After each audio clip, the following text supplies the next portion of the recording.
Stuck at sea for a month off the coast of Oman. Chief Officer Reza.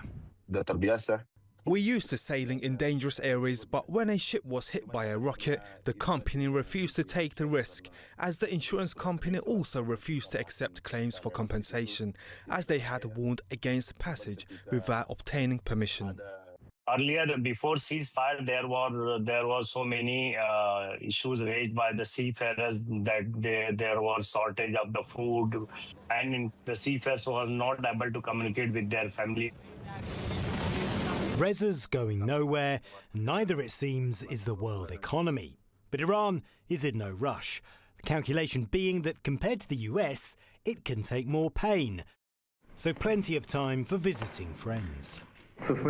From our side, we will do everything that is in your interest, in the interests of all nations in the region, so that peace is reached as soon as possible. Pakistan has played an important mediating role, but the approaches adopted by the US have led to the failure of the previous round of the talks, despite some progress. The US excessive demands and incorrect approaches are the main reasons of the failure.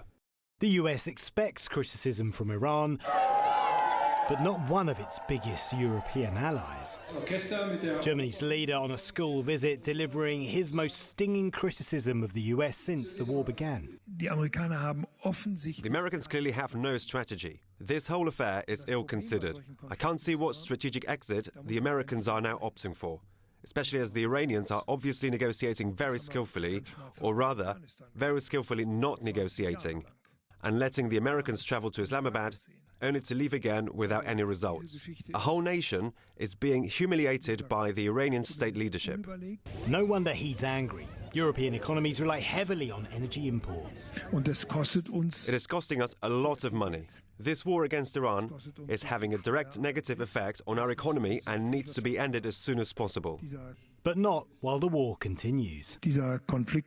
We offered as Europeans to help get the Strait of Hormuz open again, but first the fighting needs to end, and I don't see how that can happen, because the Iranians are clearly stronger than we thought, and the Americans don't seem to have a convincing negotiating strategy. The Americans would disagree, but like food shortages and fuel rationing around the world, patience is also running out. Paul Hawkins, TRT World.